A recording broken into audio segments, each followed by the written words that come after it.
ये वादा रहा। बेटा, तेरी माँ को आजकल बहुत तकलीफ रहने लगी है। दमे के कारण सांस फूल जाता है। एक बार शहर के डॉक्टर के पास दिखा लेंगे तो अच्छा रहेगा। दलीप जी ने अपने बड़े बेटे केशव को फ़ोन पर कहा। पापा, वो तो ठीक है, लेकिन यहाँ डॉक्टर को दिखाना इतना आसान नहीं है। घंटों लाइन में लगना पड़ता है। इस वक्त ऑफिस में काम भी बहुत है, आने जाने का खर्चा और झंझट अलग से।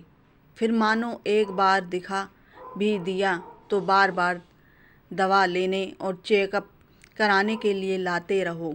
मैं तो आपकी सुविधा के लिए ही बोल रहा हूँ। आप माधव को क्यों नहीं बोलते?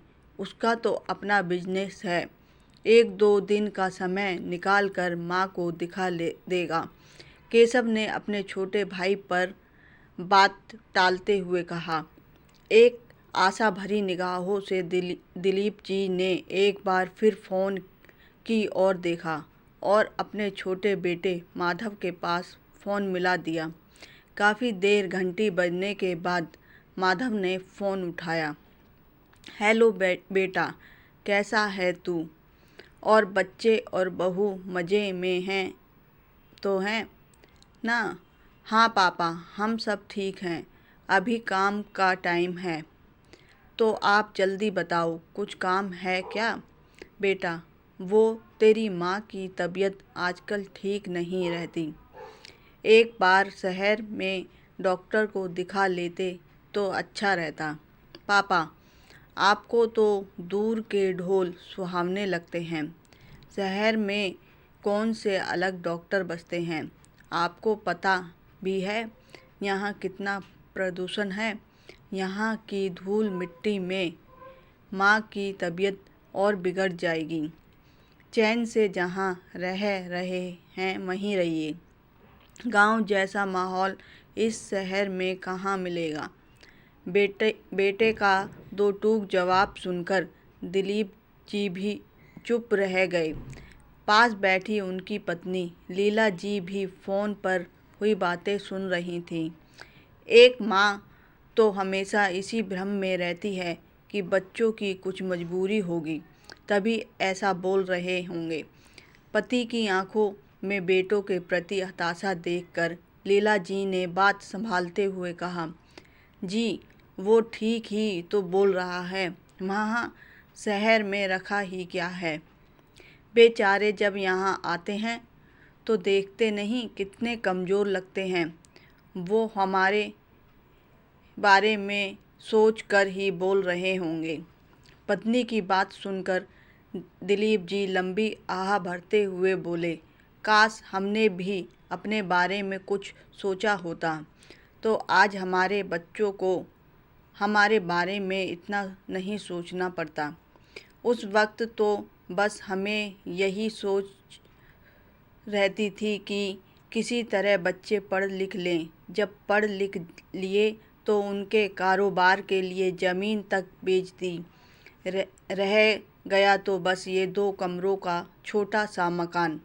चलो छोड़ो, तुम खड़ी हो जाओ, अभी पास वाले वैद्य जी के पास दिखा लाता हूँ। अजी, आप यूं ही परेशान हो रहे हैं, थोड़ा गरम काढ़ा पी लूँगी तो आराम आ जाएगा। बस तुम्हारी इसी लापरवाही के कारण आज इतनी तकलीफ़ भोग रही हो। बड़ा डॉक्टर ना सही जो है, कम से कम उसकी दवा तो ले लिया करो। इस बार थोड़ा डांटते हुए दिलीप जी बोले तो लीला जी चुपचाप खड़ी हो गईं। कुछ दिनों बाद अचानक से दोनों बेटे और उनका परिवार गांव आ गया। उन्हें देखकर दिलीप जी और लीला जी खुश तो थे, लेकिन दिलीप जी के मन में ढेरों सवाल भी उठ रहे थे। कुछ देर तो सब ठीक रहा, लेकिन धीरे धीरे केशव और माधव मुद्दे पर आ गए। केशव बोला, पापा, मैं सोच रहा था अब आप दोनों की भी उम्र हो गई है, आपको यूं अकेले छोड़ने का मन नहीं करता। आज वर्षों बाद बेटे के मुंह से एक प्रेम भरी बातें सुनकर दिलीप जी और लीला जी हैरान थे।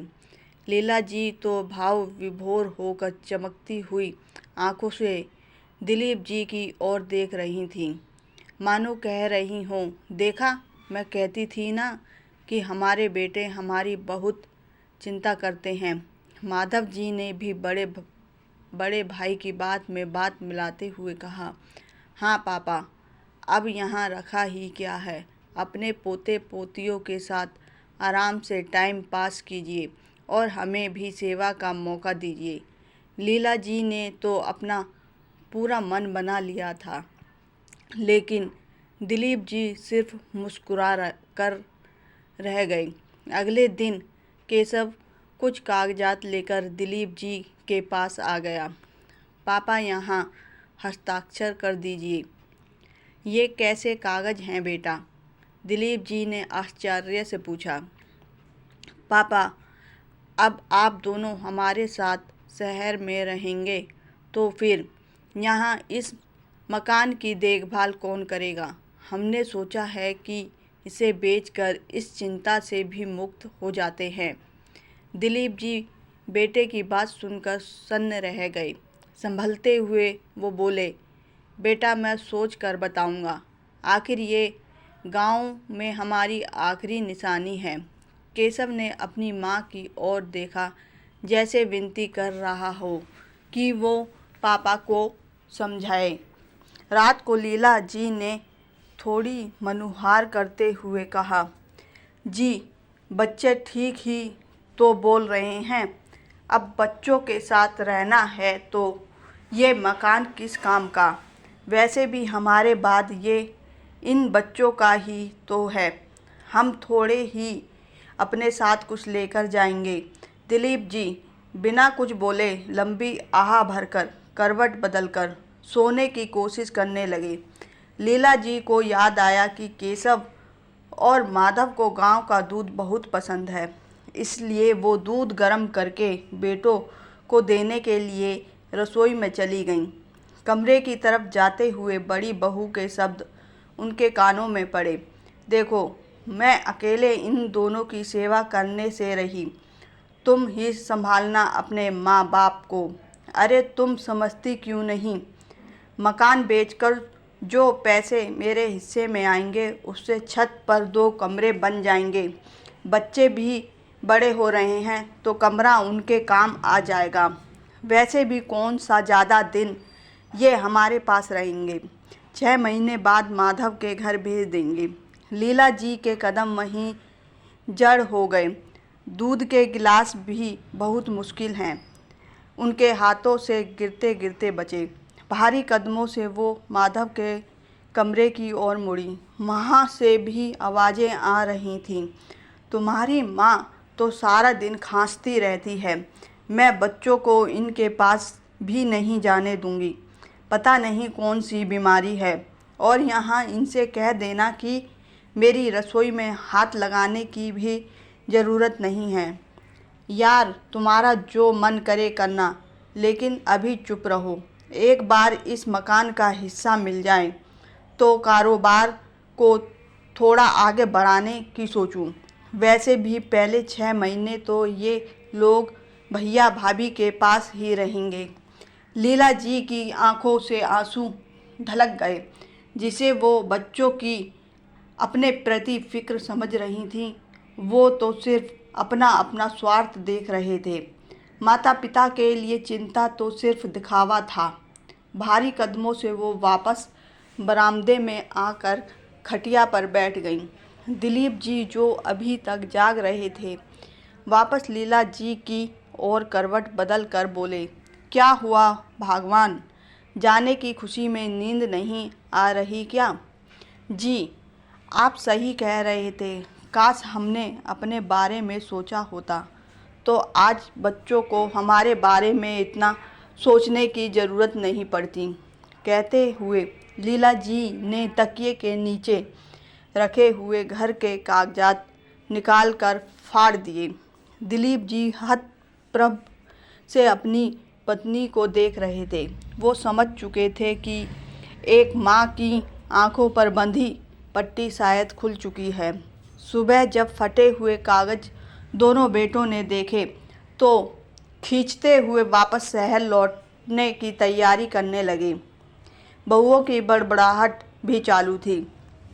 और दिखाओ चिंता, ये लोग अकेले रहने लायक ही हैं। इस उम्र में भी ज़मीन जायदाद का मोह नहीं छूटता। दिलीप जी और लीला जी ने जैसे अपने कान बंद कर लिए थे, लेकिन आज उन्होंने एक प्रतिज्ञा जरूर ले ली थी कि आज के बाद कभी अपने बच्चों के मोह में नहीं फंसेंगे। अब अपने जीवन की अंतिम सांस इसी मिट्टी में लेंगे। एक दूजे का हाथ थामे दोनों एक दूसरे से वादा कर रहे थे कि अब हम ही एक दूसरे का सहारा हैं।